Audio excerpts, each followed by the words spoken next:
We'll start with the prayers. Om Bhatram Karneebhih Shrunyama Devaah Bhadram Pashyemakshabhiryajatraah Stirairangaihi Stushtrubhagam Sashtanubihi Vyashema Devaitam Yadayuh Swasti na Indro Vrittasravaah Swasti na Pusha Vishvavedaah Swasti nastakshorarishthanemihi स्वस्ति नो बृहस्पतिर्दधातु ओम शांति शांति शांति.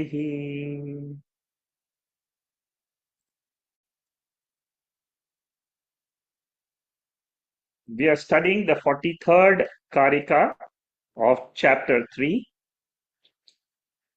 At this stage, the seeker has become a jnani. He has got the knowledge of Priya Atma. He has understood from chapter 2 Prapancha Upashamam. In Turiya Atma, there is no world.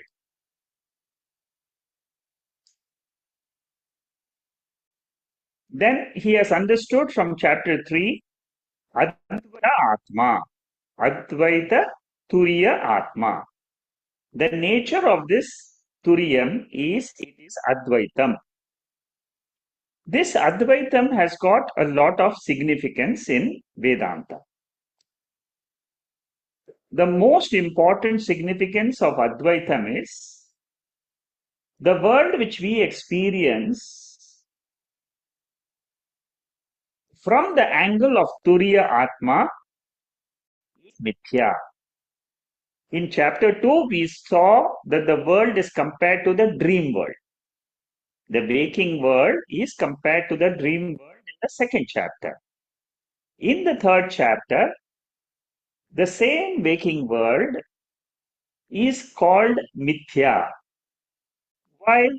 Because Advaita Turiya Atma is Satyam. From Satyam point of view, waking state is like a dream state. Very easy to understand if you follow the logic. What is the logic? When you stand as a waker, you say the dream world is Mithya. When you stand as Turiya Atma, pure Sakshi Chaitanyam, you say that the waking state is Mithya. And all this waking state and dream state and the sleep state have gone into where? Has resolved into what place? It has resolved into Turiya Atma. Now, this Turiya Atma is the ultimate truth. There is a difference between relative truth and ultimate truth. That is what we are going to see in the following verses today. Now, a person who has got the jnanam, but he does not feel I am free from the body or mind. Gaudapadacharya says that he has 4 types of obstacles in his intellect. This is what we were seeing last week. Vikshipta is one obstacle. Constantly the mind is wandering, projecting a mental world. Laya is the second obstacle. Laya means the mind wants to go to sleep. The third obstacle is Kashaya. Kashaya means the mind has got a lot of impurities. What type of impurities? Ajnanam is the basic impurity. I don't know Turiya Atma. Because of avidya, ajnanam, I have got shokha, sorrow, moha, delusion, raga, attachment, dvesha, aversion. Then there is other mental impurities, which is called as Mada, Matsarya, and so on. Now, these are the impurities which is called as which is which is called as the impurities in the mind of a person, called kashayam. The last one, the last obstacle in the intellect of a seeker is rasaswada. Rasaswada is only for people meditating. That we see in the 47th verse, 46, 47, we'll see that. So all the verses from the 40th verse till the 48th verse are all talking about the impurities and the obstacles in a seeker's mind. Now these obstacles, number one, vikshepa, number two, aya, number three, kashayam, number four, rasaswada. Even in meditation, these four are the main obstacles. Why I am not able to meditate is because of these four. A clear understanding of these four obstacles will lead us to moksha. Because once the obstacles are gone, mind is clear. When the mind is clear, Guru says, Tattvamasi, you are that Atma, Turiya Atma. Our mind will accept it. For example, today, if you have not been able to accept these truths which have been revealed in chapter 3 and chapter 2 by Gaudapadacharya's Karikas, it only means that I have certain obstacles in my mind. I have to clear them. So with this background, let us see a revision portion of the 43rd verse today. And then we'll go to the 44th.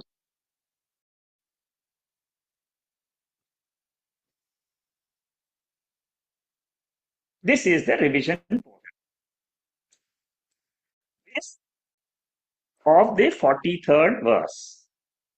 In the 43rd verse, Gaudapadacharya is talking about Nididhyasanam. Nididhyasanam means what? I sit in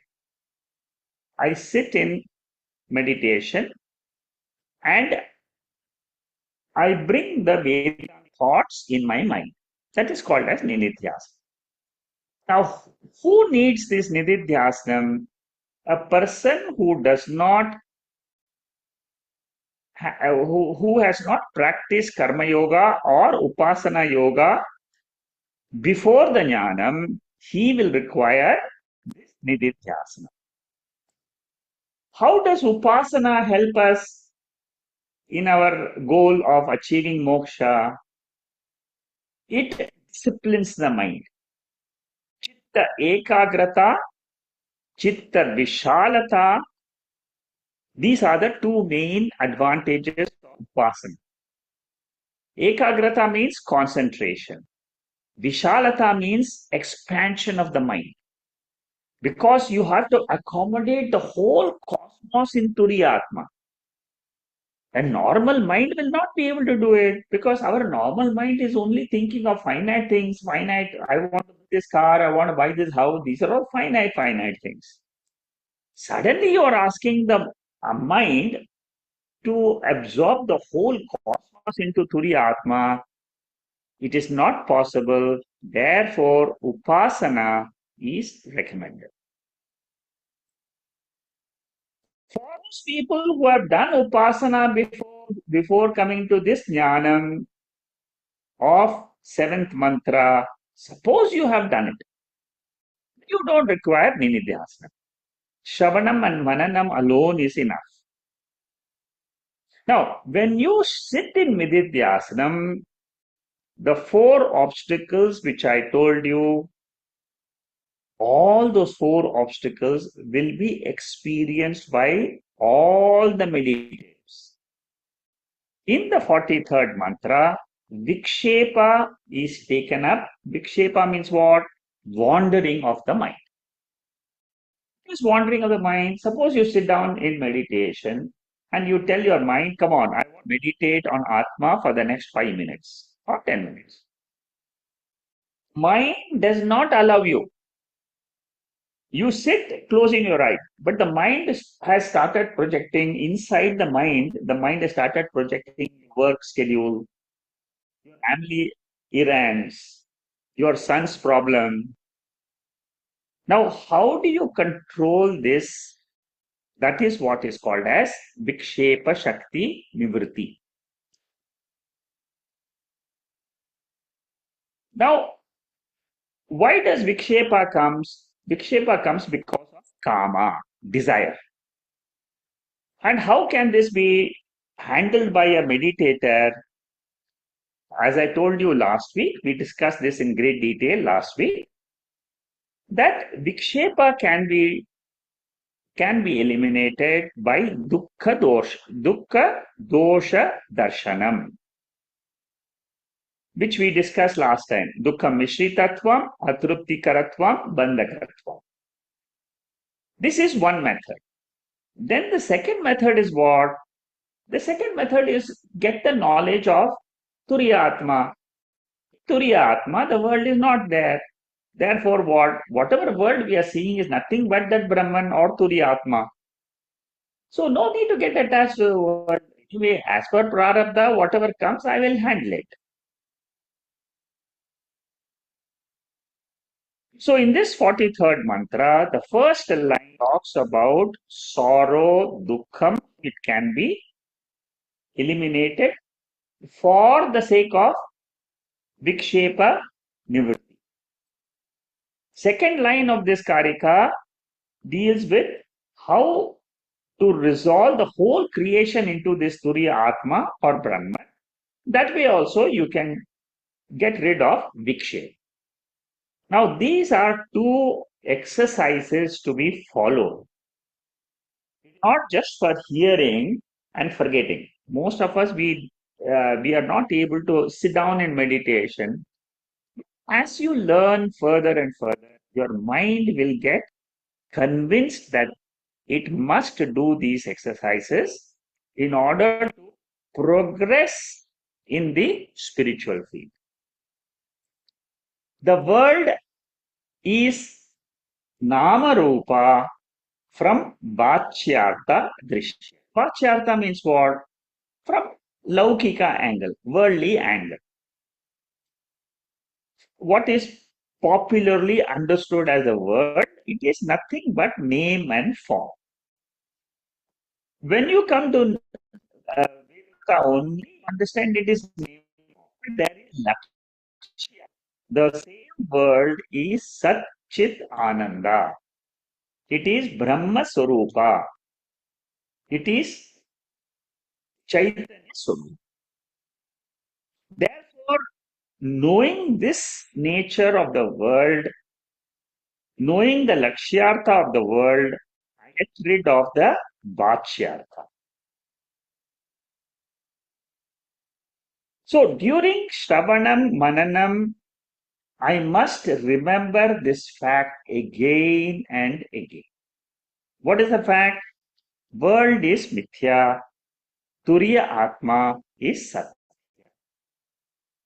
Now, our mind is conditioned to believe that the world is permanently there, eternal, and Turiya Atma is never there. I told you these two statements at the end of the talk last week. What are the two statements? World which is ever experienced is never there, according to Veda. Turiya Atma, which is never experienced, is always there. My mind has to accept these two statements. It's exactly like seeing a non-existent snake, which is compared to the world, in the rope, in the Turiya.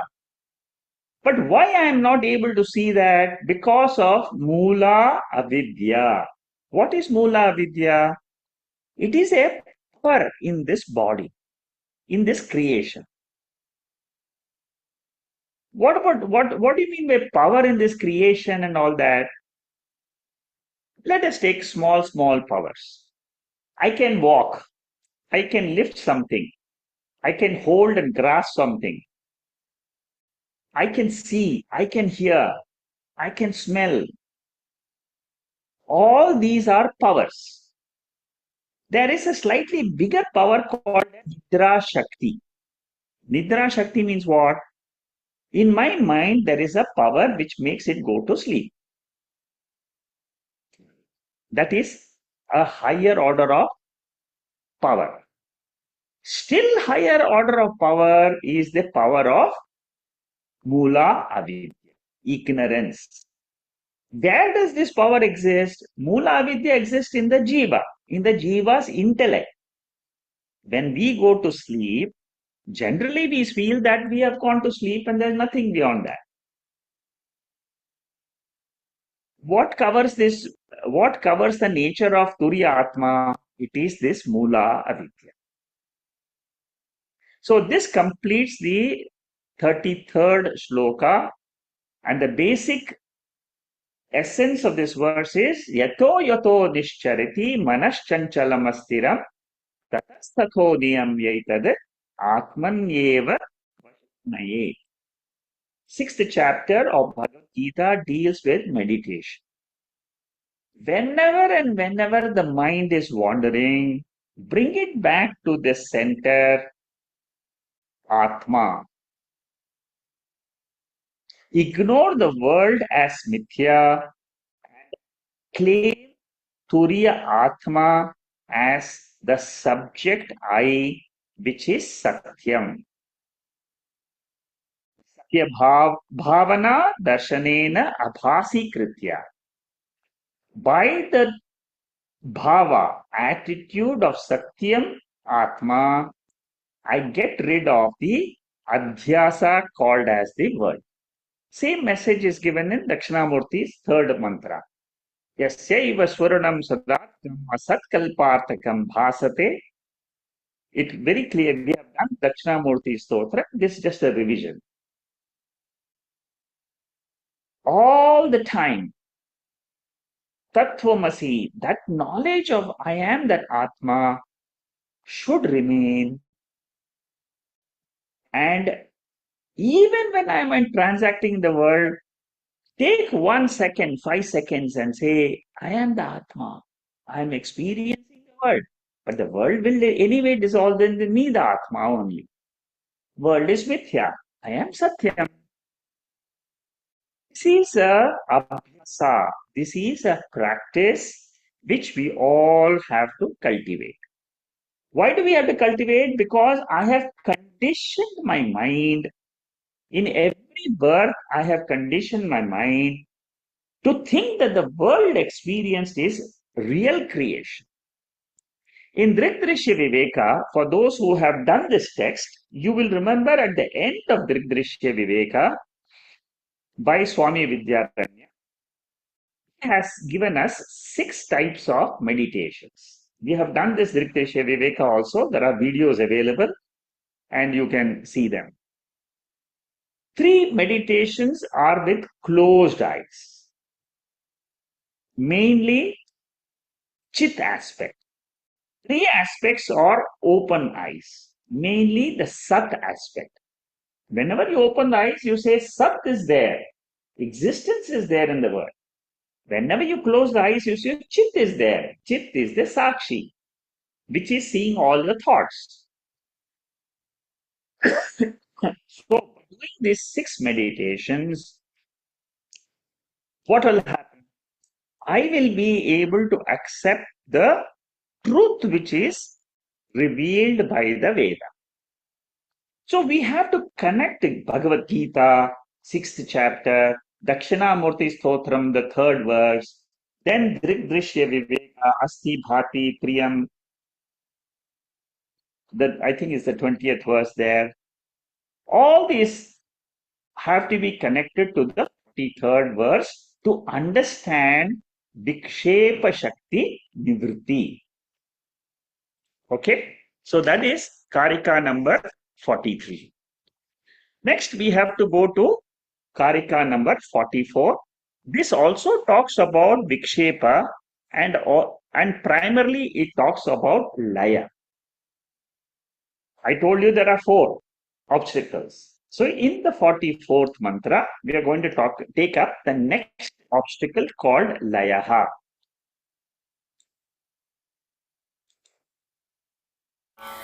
लये सम्बोधये चित्तम् लये सम्बोधये चित्तम् विक्षिप्तं शमयेत् पुनः विक्षिप्तं शमयेत् पुनः सकषायं विजानीयात् सकषायं विजानीयात् समप्राप्तं न चालयेत् समप्राप्तं न चालयेत्. So in this mantra, what we are studying is Layam. How does Layam disturb us? Layam means oblivion. Oblivion means what? I don't know anything. Either the mind is agitated with vikshepa or the mind has gone to sleep. When the mind is with vikshepa, all the desires they get into manifest. But when it is in laya form, the desires go into unmanifest form. Unmanifest means it has got potency to manifest. So, when the mind is in equilibrium, Gaudapadacharya says, equilibrium is what? When it is neither in laya or neither in vikshepa. That is called as the equilibrium state. In the equilibrium state, don't disturb the mind. One must be awake from drowsiness. One should quieten the disturbed mind. These are the two exercises which we have to do. And once the equilibrium, that means there is no disturbance and there is no sleep. At that time, what is happening? Many people will say it's a blank mind. It is not a blank mind, it is a tranquil mind. That tranquil mind is seen by Sakshi, which is Turiyat. So Gaudapadacharya wants all of us to come to this equilibrium state and experience and acknowledge the fact I am the Turiya Atma, witness the tranquil mind. See how deep this text is. There is no other text in Vedanta which goes so deep into our mind. Mandukya is extremely famous, especially the second chapter and the third chapter. They go deep into the mind and then reveal the Atma. So, strategy to deal with Layaha, strategy to deal with Vikshepa. With Vikshepa, we said you have Brahma Abhyasa, which means practice Vedantic meditation. I am Turiya Atma. I am Sarvagya. I am Yaha. I am Shantaha. I am Shuddhaha. I am Buddhaha. I am Nitya Muktaha. All these are all Brahma Abhyasa. Second is Vairagyam. Vairagyam from what?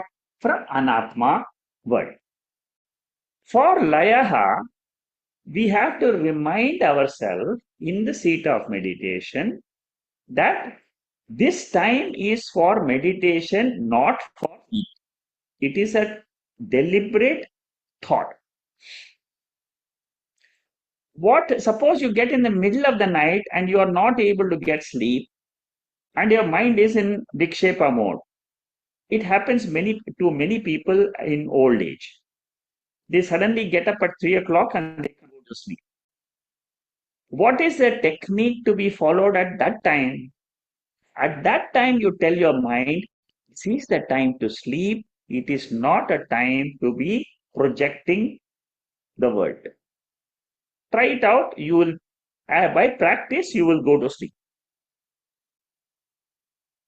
Then the third one is what? Kashaya. Kashaya means it has got three meanings. One is medicine. Second is Kashaya Vastram. Then Kashaya Malam. Medicine is Kashayam used in Ayurveda. Kashaya Vastram, you all know, orange dress of the Swamijis. Malam, Kashayam has got a special meaning in Mandukya. It is Malam means impurities. What are the two main Malams? We have got many impurities in the mind. But the two primary impurities for all of us, you see, human beings are the same everywhere. Whether you're in Japan, whether you're in China, whether you're in America, whether you're in any country, the human mind is the same. It has got impurities. And the two main impurities are raga and dvesha. Raga means you get attached to something in the world. Want to go again and again to that object or being. Dvesha means aversion, opposite of raga. Now, how does Shankaracharya explain this 44th verse? He elaborates this in a very big way. Jnana Abhyasa Vairagyam, we have already seen. Tattvavoda definition of Atma is what? Stula Sukshma Sharira Vyatirikta Atma. Avastatraya Sakshi Viveka is Atma. Panchakosha Lakshana is Atma. The mind goes in a pendulum. It either goes to Vikshepa or it goes to sleep. Mind never goes to Atma. So in the 42nd and 43rd verse, it was a repetition of these two obstacles. The third obstacle which a person faces is this Kashaya, which we are dealing with now. Yogic meditation means what? Make your mind thoughtless. Vedantic meditation is what? Entertain thoughts of Atma. So, Shankaracharya says, try to follow Vedanta yogic meditation in the beginning stage, Hatha Yoga stage. But once you have got Chitta Shuddhi, once you got the purity of mind, then you practice Vedantic meditation. Vedantic meditation will lead you to objectless awareness. And this is it is a deliberate activity of the mind. Raga Dvesha has got very powerful hold in all our minds. Mind becomes stuck in Raga and Dvesha. It's like a seed which is stuck. It will not move forward, it will not move backward. So we are stuck with this Raga Dvesha.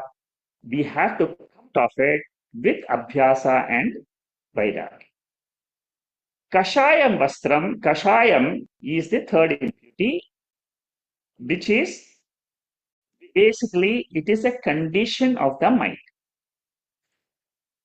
And the condition of the mind is where the impurities will disturb us. Impurities in the mind. Antarala Vastam means Intermediary state between Laya, Vikshepa and Atma Dhyanam is this Kashayam state.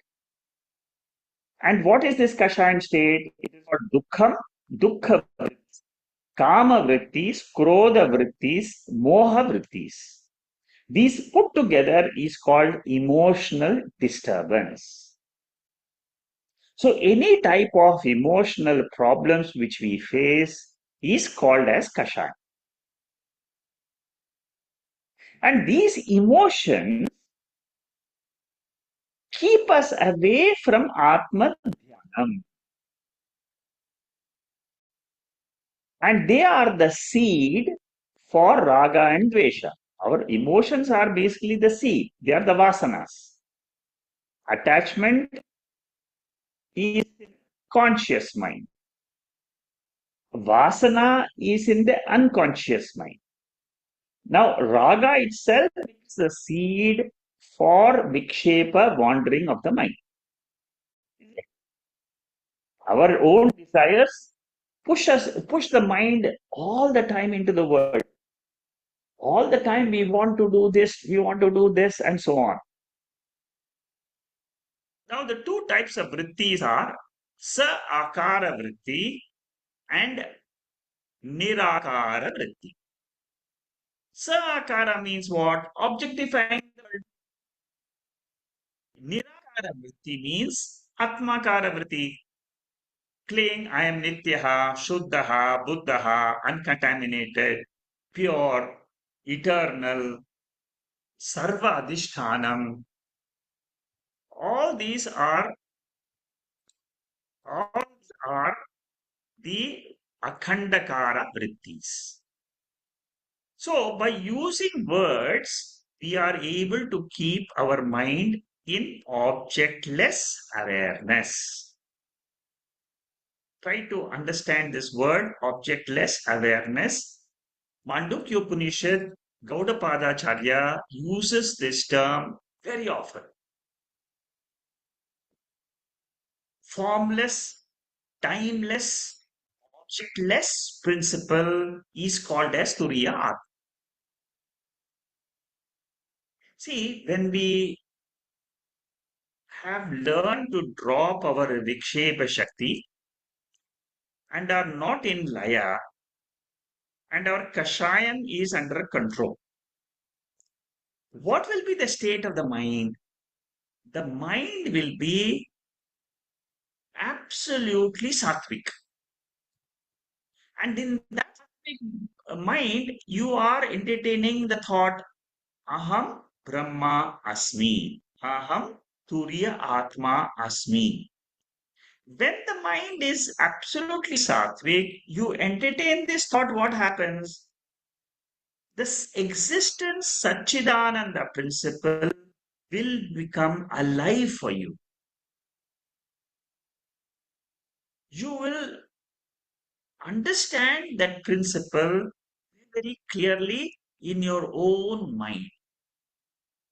And that is what's called as Jivan Mukti. That is what is called as moksha. The word Atma rises from me, from my mind. Aham Atma Asmi. It rises from my mind only.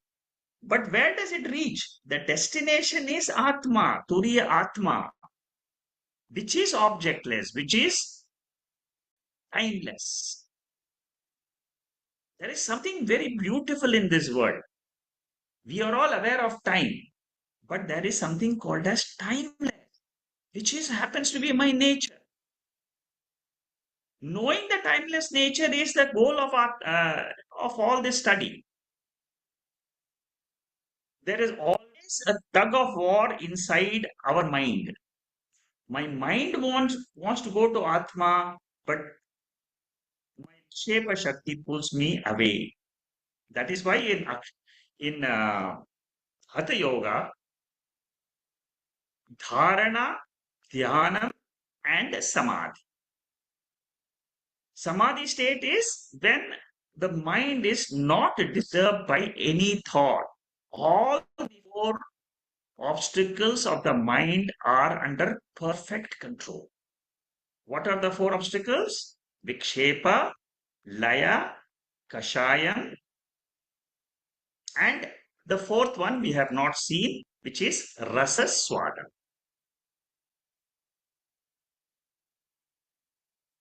Again and again, the message given by Shankaracharya is don't allow the mind to go away from Atma into the external world of objects.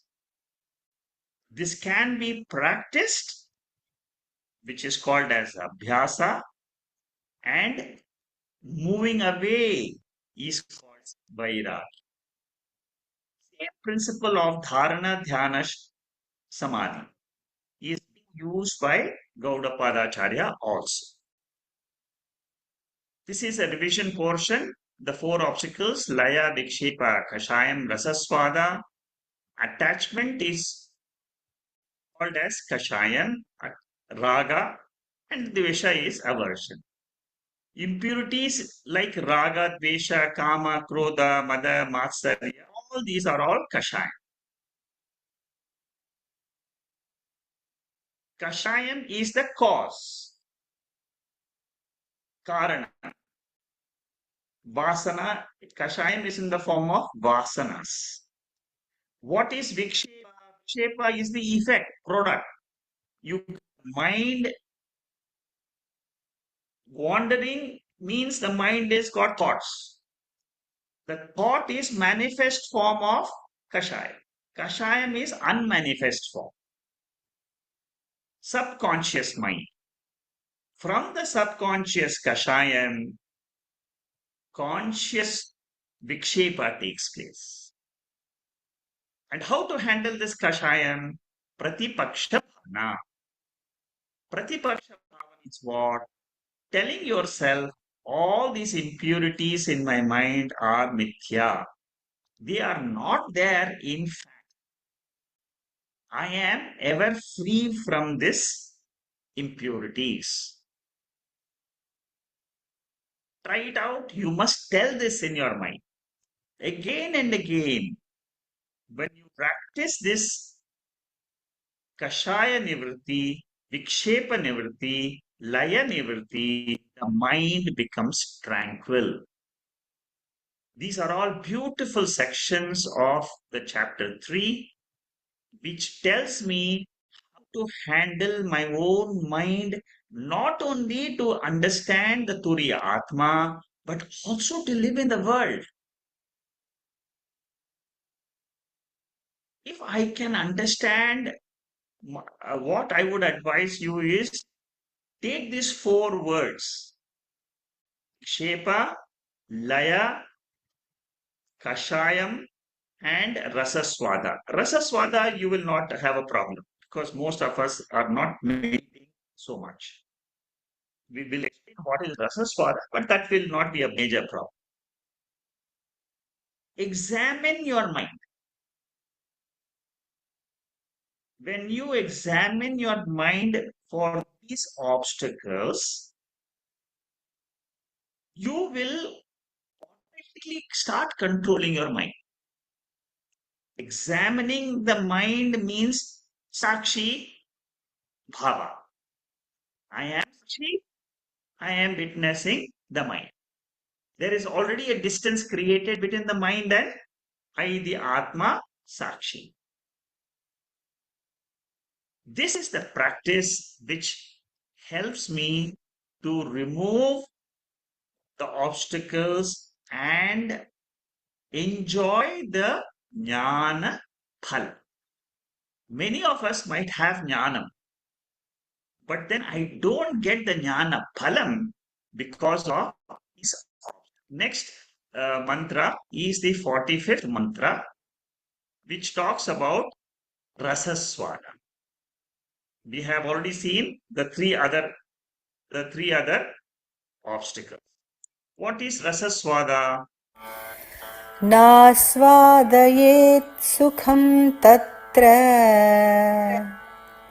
नास्वादयेत् सुखं तत्र निस्सङ्गः प्रज्ञया भवेत् निस्सङ्गः प्रज्ञया भवेत् निश्चलं निश्चरच्चित्तम् निश्चलं निश्चरच्चित्तम् एकीकुर्यात् प्रयत्नतः एकीकुर्यात् प्रयत्नतः.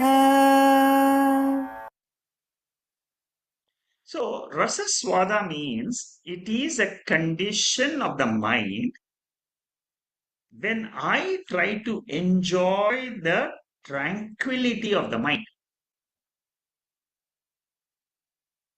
This happens for people who meditate for 2 hours, 3 hours continuously.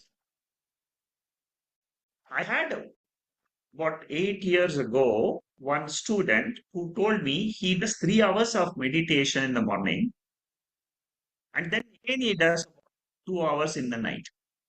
I told him, stop meditation because you are enjoying rasaswada, that is an obstacle in meditation.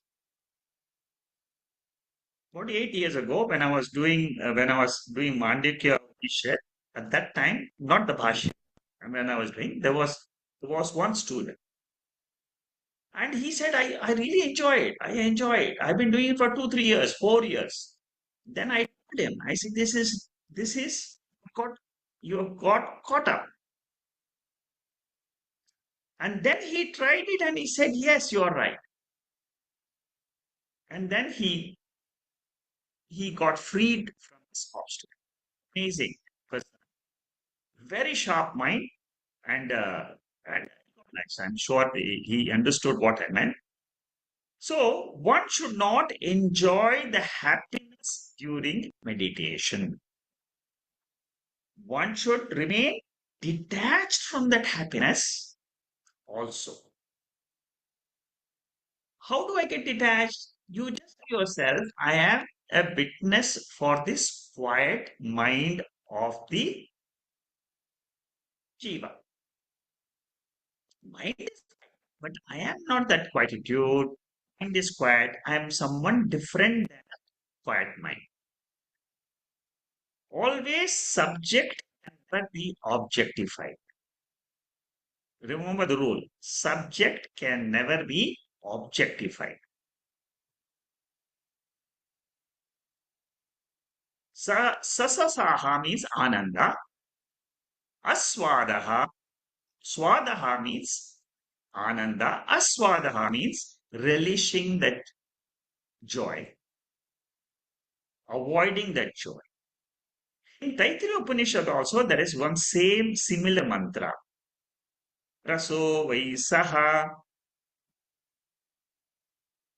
Very beautiful mantra, which says that when you try to taste this happiness in meditation, don't get overjoyed by it because that is also a seen, experienced. Any experienced joy is Tibimba Ananda, reflected happiness. Rasaha means Ananda. Atma Ananda, is it Bimba Ananda or Pratibimba Ananda? Atma is Bimba Ananda. Mind having joy is Pratibimba, reflected joy.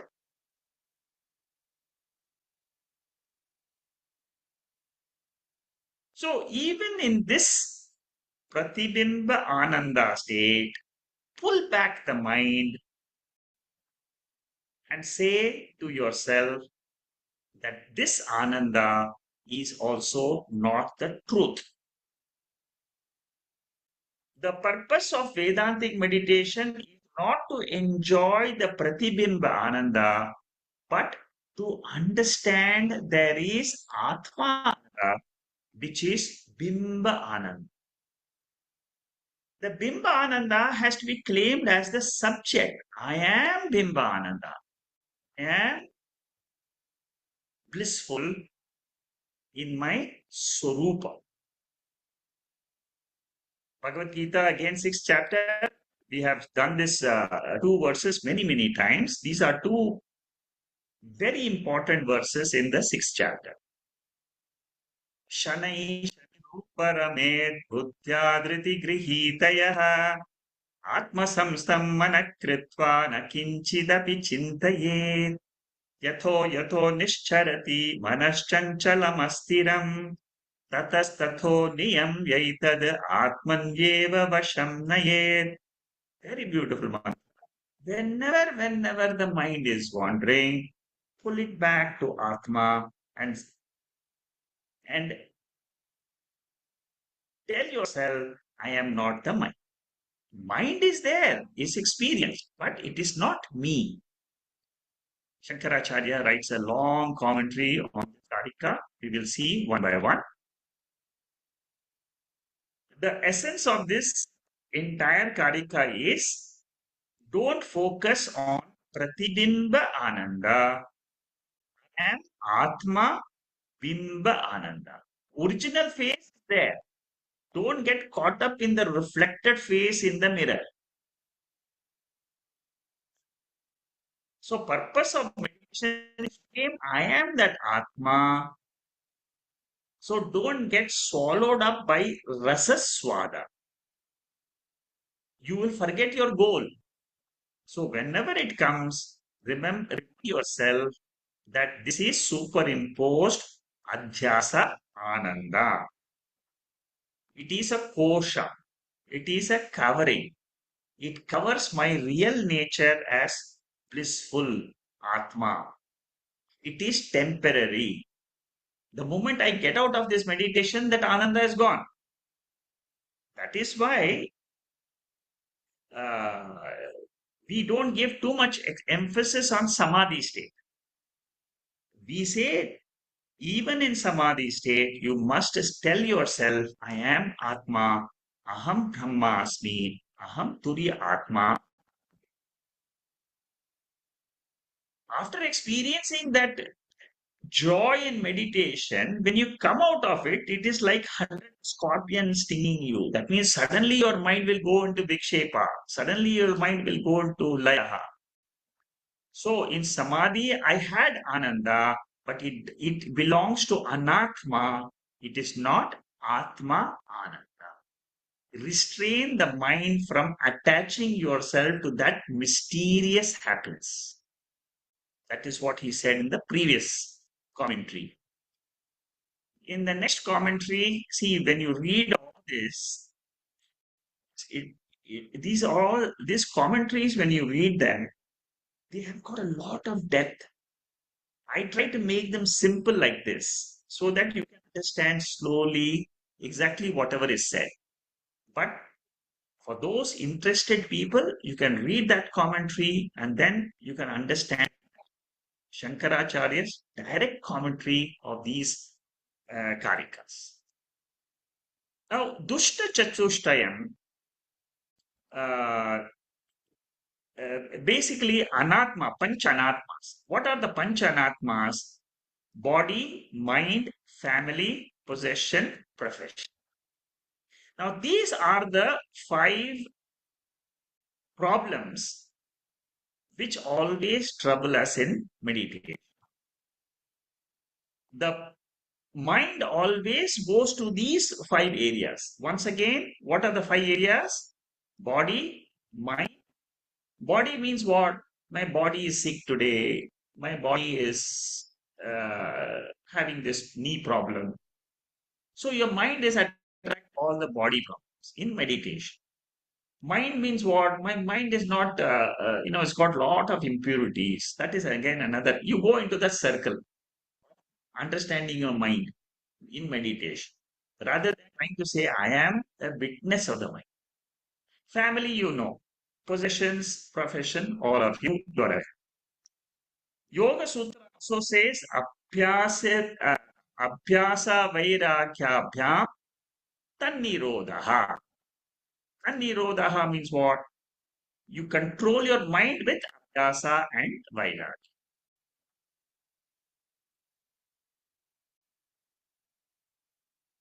And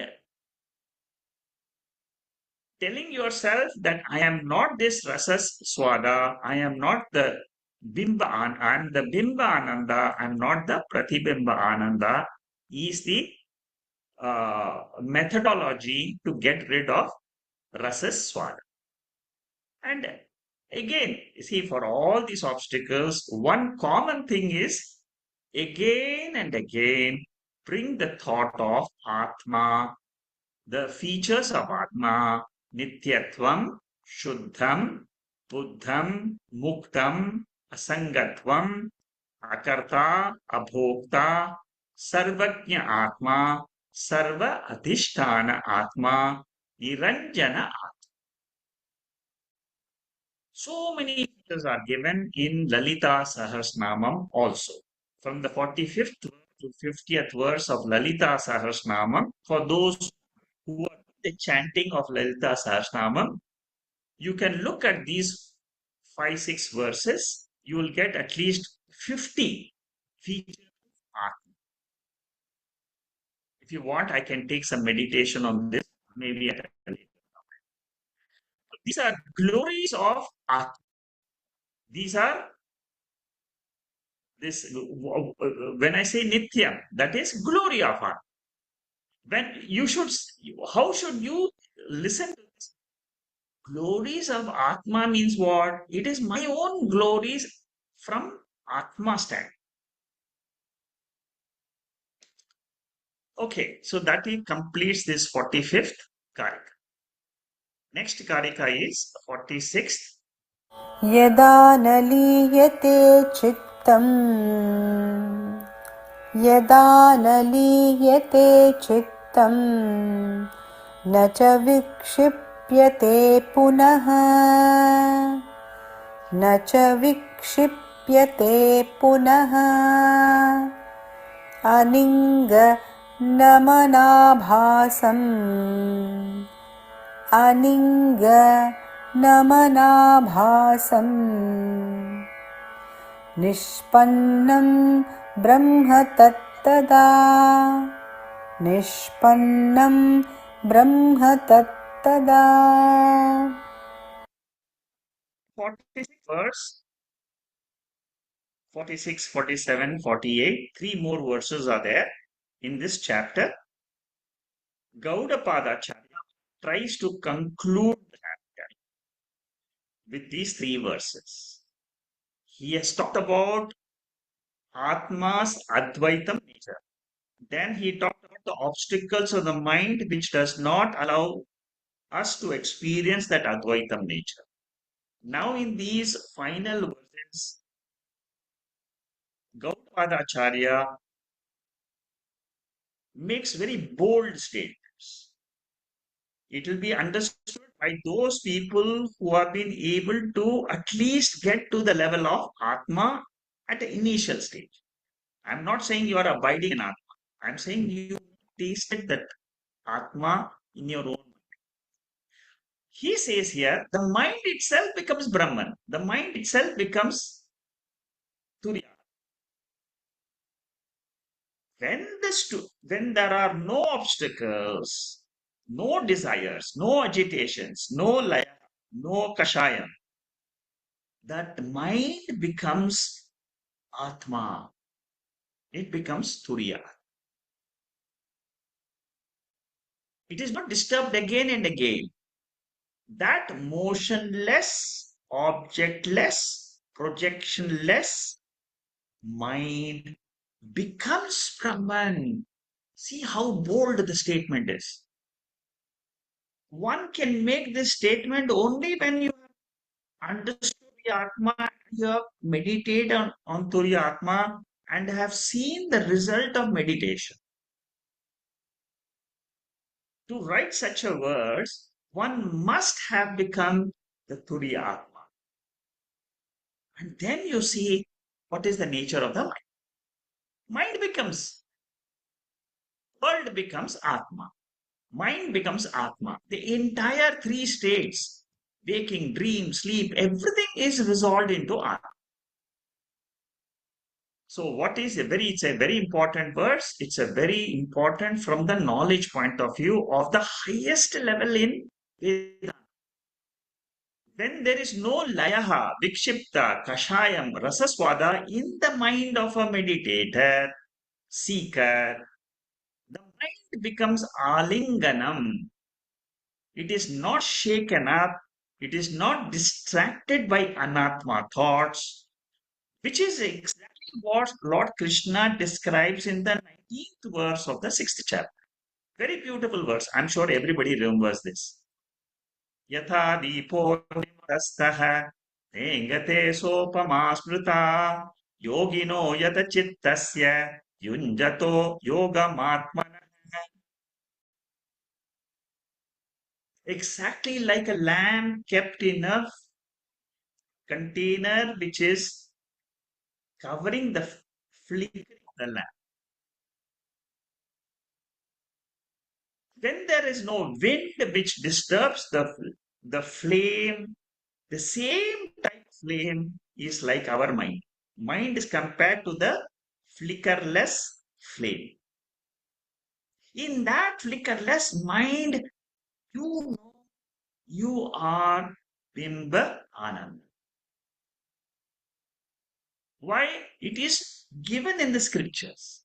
Actually, the final realization is from the scripture only. Shabda, the uh, Shantam, Shivam, Tam, Chaturtham Manyanti. These words are the ones which ultimately reveal my intrinsic nature.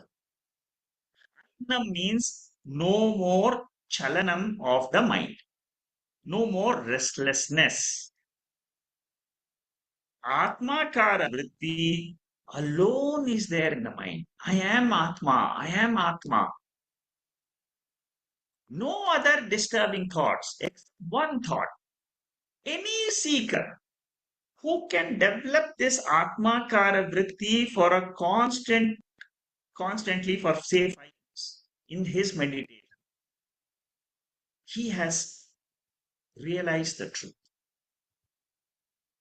It's not easy, but if you're able to do it, Gaudapadacharya says that is the highest in Veda. Mind itself becomes the Turiya Atma Brahman. Tadeva nirbhayam Brahma bhavati. In the 35th Karika of the 3rd chapter, it was said by Gaudapadacharya, in the deep sleep state, the mind is withdrawn or drowned in ignorance. But in the seat of meditation, the mind has become Atma. It is not the tamo guna of sleep state. It is the sattvic guna of the mind. And once somebody has experienced this, he becomes fearless. Again, this we know only from scripture. After having the light of knowledge of Turiya Atma, one becomes fearless. Kathopanishad says the same thing. You know what is Turiya Atma and Abhayam Pratishtham, Taittiriya Upanishad. All Upanishads are talking the same realization of Turiya Atma. The realization of Turiya Atma is not a phalam of meditation, but it is the phalam of jnanam. What are the 4 phalams of karma? Meditation is also mental karma only. Like physics, kahikam karma, manasam karma. Any karma has got phalams, which we have discussed many, many times. Aptihi, utpatti, samskara, vikara. Apti means reaching a place. Utpatti means production of a pot, like producing it. Samskara means purification. Vikara means transformation. So any karma can result in only these 4 karma phalams. Atma moksha is not a karma phalam, it is jnana phalam. If moksha was karma phalam, then what will happen? Mind is finite. it becomes Brahman, infinite. Again, infinite Brahman can become finite. So then there will be a problem. Today I have moksha, tomorrow I'll get back into samsara again. So it is not a change in condition caused by meditation. Like water becomes vapor, water becomes ice. Mind does not become like that, Brahman. Mind is ever false. Ultimately, the truth is Atma. Mind understands that Sarvam Brahma Mayam. Whatever I've experienced in the world in the waking state is Brahman alone. It is a Maya Shakti of Brahman or Turiya. Everything including the mind is Brahman. This is the bold statement of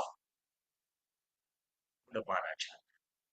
This corroborates with the other the Upanishads. In Taittiriya Upanishad, you have Yato Vacho Nivartante. That means this state of mind, nobody can understand. Because in this state, mind becomes Brahman. Brahman means you cannot describe that state. So when people do not understand this truth in Shravanam and Mananam, in Nididhyasanam, one can understand Mithyatvam of the world by making mind pure. Making the mind pure means what? My misconceptions are not there.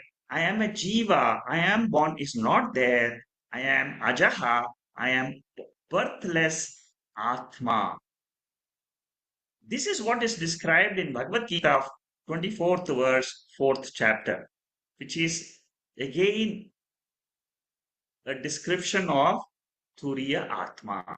Brahmarpanam Brahma Havihi Brahmagau Brahmanahutam Brahmaivate Nagantavyam Brahma Karma Samadhina. See, when I'm taking these mantras, you can, like Vijaya said last week, you understand Bhagavad Gita more better now because you are able to link Turiya Atma with the study of Bhagavad Gita. The obstacles are when they are manifest thoughts. When the obstacles are adrishtam, they are in the form of unmanifest vasanas.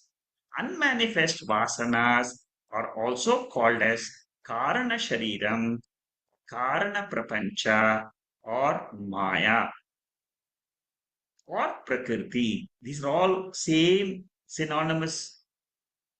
All these words are synonymous.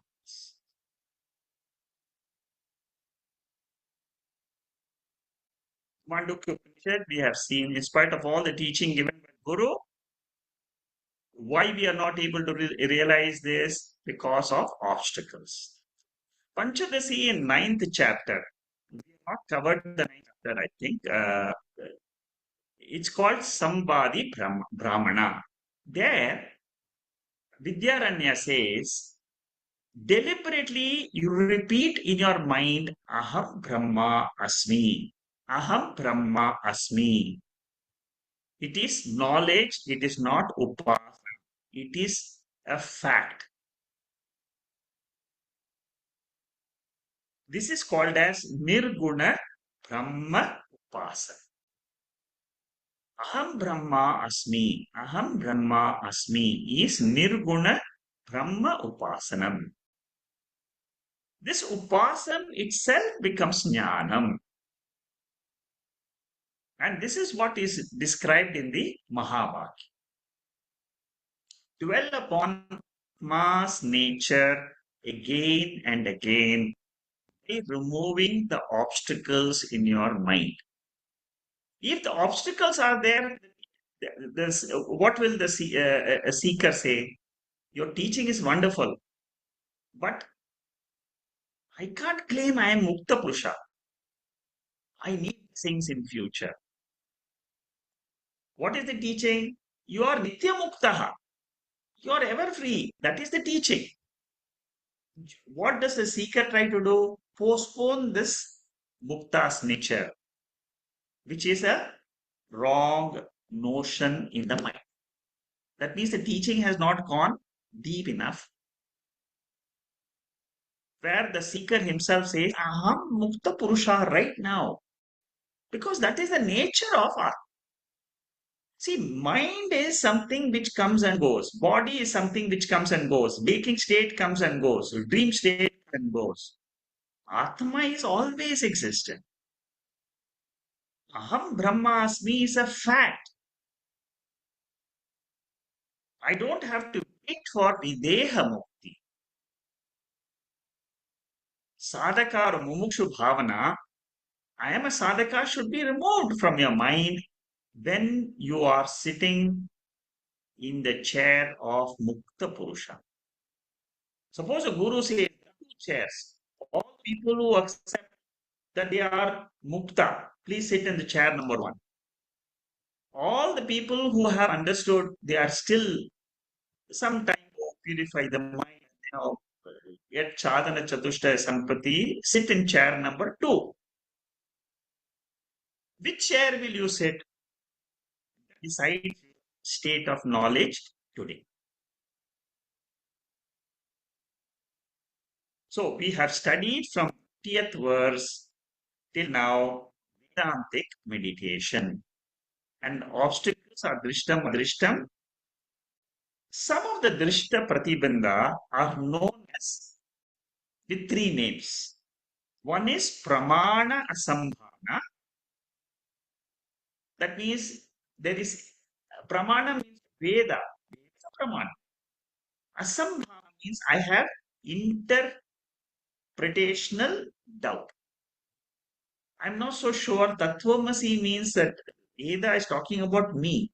That is pramana asambhava. Prameya asambhavana means is there a Brahman like that? Possible? Object, prameyam.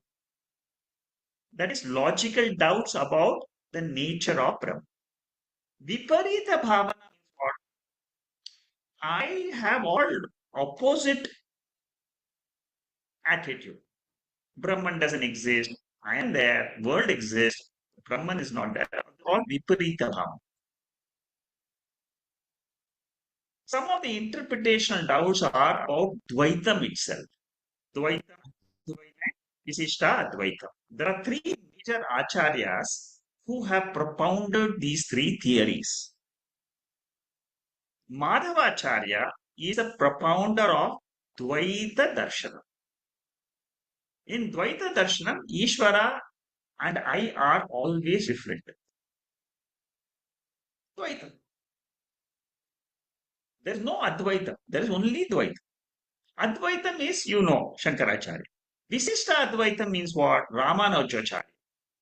Ramanujacharya, he came later than Shankaracharya. Madhavacharya also came later. So, Visishta Advaitam means what? There is Ishvara, but that Ishvara, I am a part of Ishvara. That is Visishta Advaita.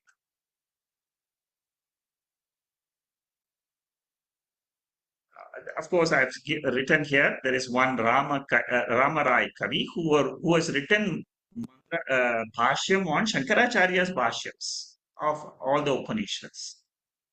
So, if you want to study Bhashyam, you can see even to study one Bhashyam of Shankaracharya, it taken us 2.5 years. If you want to study other Bhashyams of this Mandukya Upanishad, the whole life can be studied. But if you understand one Bhashyam, that's why I want to do this Mandukya Bashyam thoroughly well, so that you get the gist of all the, the main success of Nididhyasanam, meditation on Aham Brahma Asmi, is it dilutes the Jiva Bhavana. See, we have to develop Brahma Bhavana, Turiya Bhavana. That is our goal. But in order to do that, what happens? I have to drop my Jiva. So diluting ahamkara, mamakara, ragadvesha is a very, very difficult part of the spiritual journey. Because I am always used to ahamkara being my self. Now the Upanishad wants me to say I am Brahma Bhava, Sakshi Bhava. That is my Swarupa. Whereas ahamkara is my Vyavahara. Shravanam number two helps me to drop this Jiva Bhava. Shravanam number two means repeating the Shravanam. Again and again, listening to the scriptures, listening to Mandukya Upanishad again. Like Bharat said, I have done 12 times Mandukya Upanishad. Repeating 12 times. Amazing personality. I mean, you see how much of clarity he must have developed.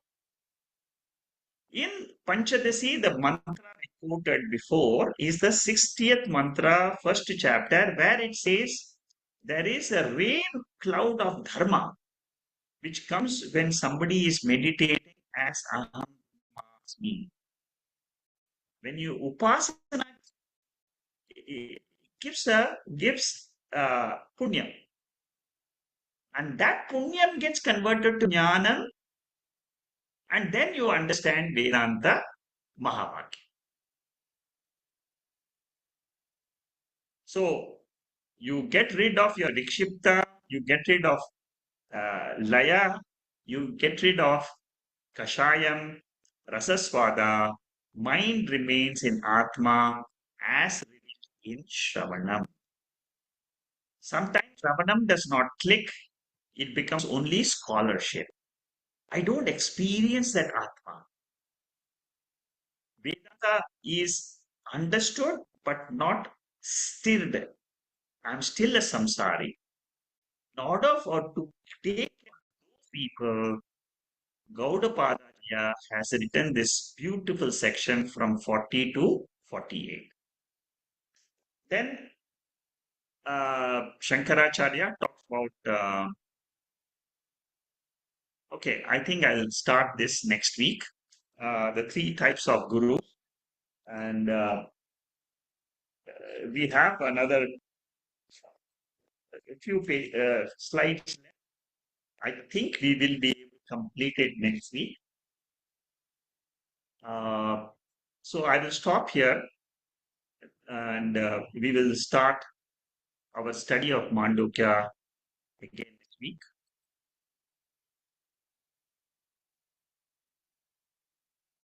We are coming to the end of the third chapter. My plan is to continue this and get into the fourth chapter. I want to get a feedback from people who want to just to get a feedback whether we finish this Mandukya fourth chapter or we stop for some time and then we take a break. If you want to continue, please write in the chat box. We'll continue. But if you want to have a break after the third chapter, we can still have. Okay, so that we will restart on this slide next week. Oh.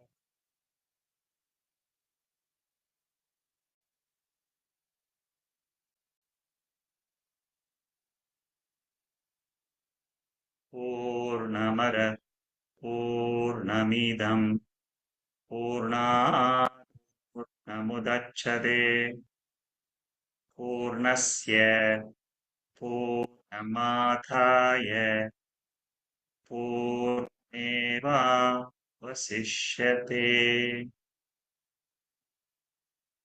Om Shanti Shanti Shanti.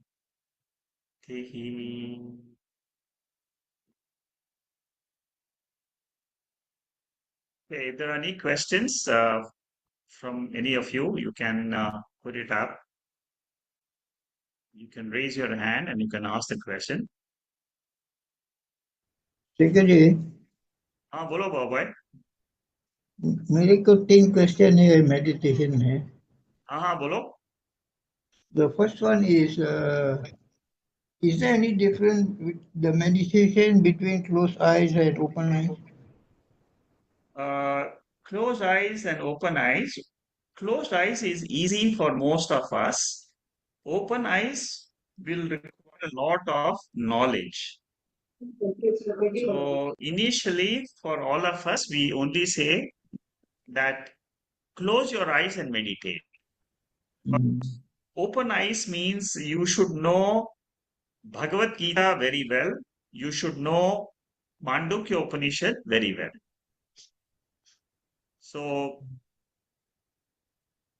open eyes, it will take time.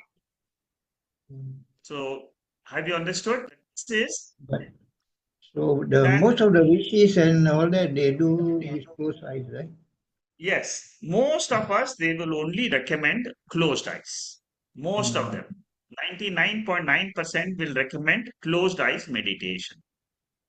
But what happens is once you have learned the closed eyes meditation well, then you can practice open eyes because you know I am Atma.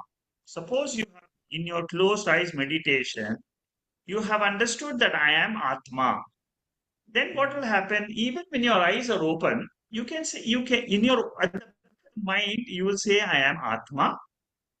Continue. The body is acting. The body will play its duty. It will do its duty. It'll play its role.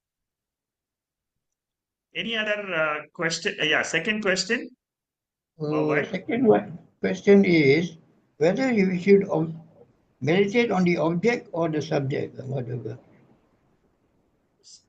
So always you first meditate on the object first, because again meditating on the subject will take time. But if you have understood I am Atma, then I am Atma meditation is ultimately I am Atma. I am Atma. If you can tell yourself this, continuously say for 5 times in your without a Mm. break, Mm. that is good. Mm. Without any other thoughts coming to your mind, whether I should go shopping tomorrow morning to take a market, or whether I should have for lunch, whether I should have rice or chapati, all those thoughts should not be there. Only one thought. I am Atma. I am Atma. And the meaning of Atma must be known to you very clearly. Atma means what? Atma is not the body. Atma is not the mind. It is an independently existing principle. Formless. Formless. It is Mm. formless. Nirvikara. It is something different. So if you can do that, very good. What's your third question? The third one is the tranquility in the mind, Ah, which says that we have to forget the tranquility. Then how? What are the other steps we have to do? okay. See what the teacher guru tells us is in Mandukya Upanishad. He says tranquility of the mind is a condition also. You see, it is something which is called as rasaswada. Rasaswada means what? I enjoy the tranquility of the mind. But then at that time, what do you say? You should say, I am the Atma. I am experiencing the tranquility in the mind, but I am the seer of that tranquility. I am not Mm. that mind. Mm. It's just like the example of diabetics telling the laddus that you have the desire Okay, to eat, that is you a very know. gross example. It's a very Uh, gross example. You are right. You tell outside when you see a laddu, you say, no, no, this laddu is not. Similarly, you should say in your meditation, rasa swada, enjoyment of meditation is not good. It is to mm. be dropped. And then what do you say? I am Atma. That is the ultimate which you tell yourself. That means forget the tranquility and meditate on the Correct. Atmala. Yes. Again, forget the thinker of Atma. Just say, I am Atma. Okay, okay. Thank you, Shekharji. Good. Thank you very much. I'm glad you've got out these three beautiful questions today. Mm.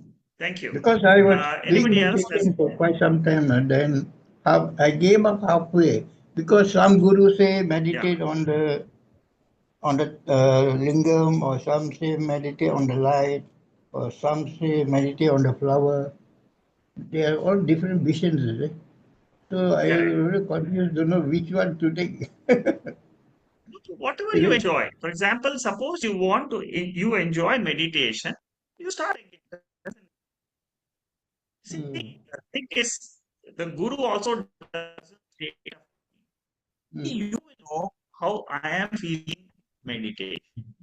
mm, If you enjoy meditation, but don't do it for a very long time. Do it for its 5 mm. minutes and then enjoy that. वो बोलता है ना जब as catch up करते हैं तो कुछ problem हो जाती है. तो होता रहता है वो Hmm. चलता है. Easier. If your mind is clear, see, you have a very clear mind. Hmm. Listen to the scriptures for 12. You are the very sincere student. Talk since I started sessions here, you have been coming. Hmm. So amount of clarity, amount of bliss is normal. You and it helps the path of realizing Hmm. आपका वो audio कुछ problem है आपके सुनने में. the वो audio breaking of कभी कभी हो जाती है. अच्छा अभी ठीक है. बस है ऐसे तो बहुत है problem, but I mean this actually is quite final. उसके बाद भी बहुत है क्वेश्चन ऐसे. Thank you, Rohit. Thank you. Thank you. Conclude the chapter. Uh, okay. Uh, Ganesh says the third chapter is distilled and is given him the details. And he is able to connect the Bhagavad Gita and Upanishads with the third chapter. Very beautiful, Ganesh. Well done. Anybody else has any other remarks today? Uh, okay. So, Thank you very much. Shekhar, if nobody have any questions, I do want to express a little about today's this one. Today's class is much more deeper, is a very practical thing while doing the Nididhyasana as Yes. Brahmabhyasa. And getting into these subtler aspects of Nididhyasanam, the practical aspects of it actually. I think Babubai's questions today are wonderful. They are like whether we are outwardly focused, open eyes, or closed eyes, is actually brings into the abhyasa, Brahma abhyasa. The Brahma abhyasa is the meditation where we can do closed eyes or open eyes, or walking, or sitting, or lying down. That should not matter because it is the focus of the mind completely absorbed in the jnana, what we have learned from the Shruti and the teacher. But whereas the other one, which we do in the morning or evening, sitting at one place, is mostly closed eyes to gain the mano nigraha, to put it on the track. But Correct. the actual, the four, in the Aparokshanubhuti, Shankaracharya has been given a little more obstructions listed, enlisted. He hasn't given the solutions like here.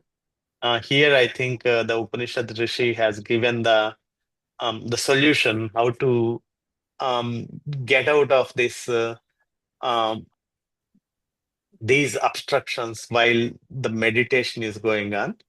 The meditation in itself is to avoid the involuntary thoughts, because when we can gain when we come to the meditation itself, it indicates that we do have certain sadhana chatustaya, certain level that has been achieved, because we have gone through the Mandukya Upanishad with a wonderful explanation by you.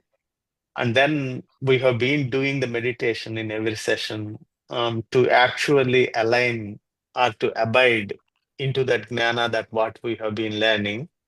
But now the practical aspect is myself, that where I have been stuck, if I am having a vikshepa, that means my mind has been chattering out, or it is getting into laya, the nidra, or it is having the rasasvadana when it gets to that um, the state proximity of the self, where I have been enjoying that state, or the kashaya.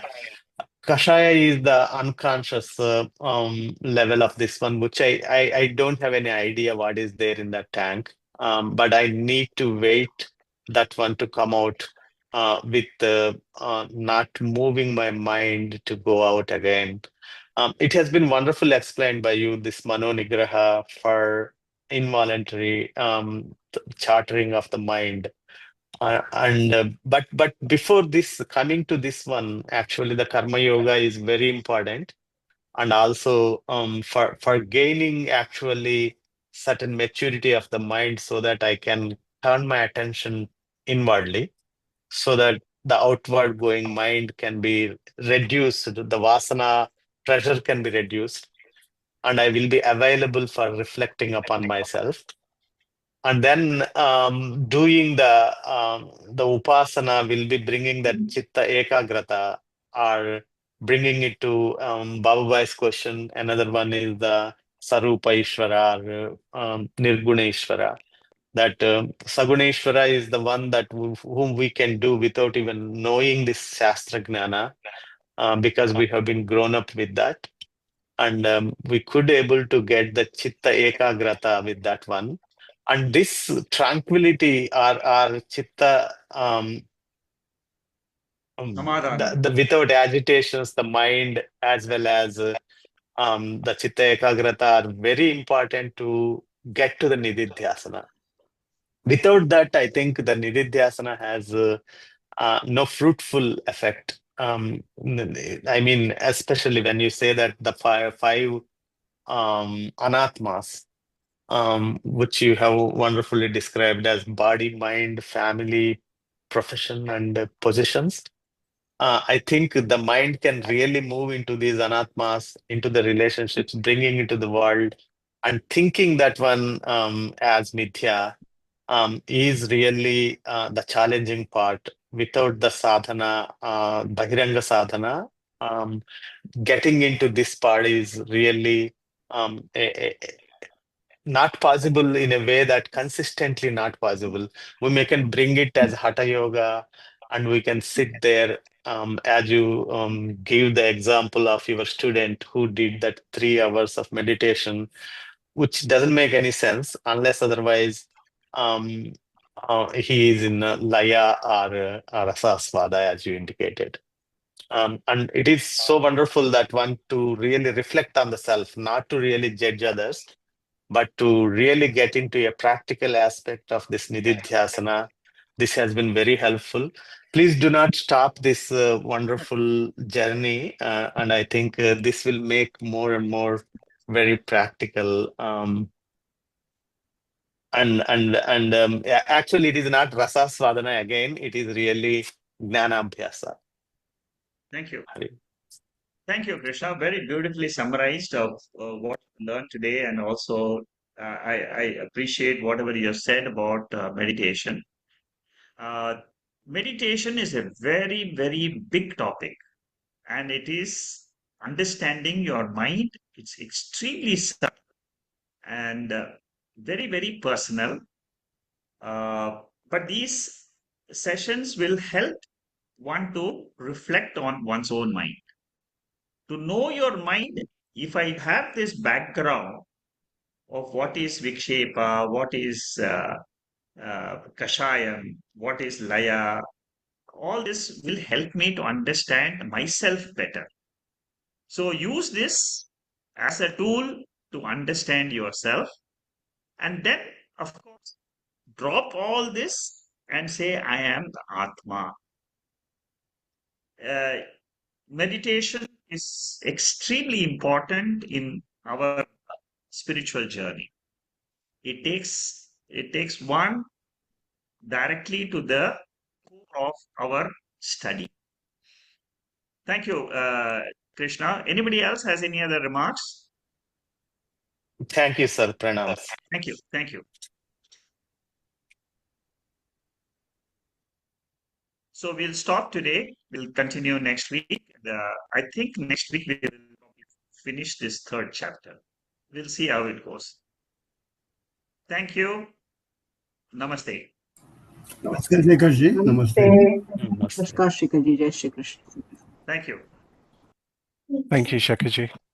Thank you, Bharat. Thank you. Thank you, Shikha ji.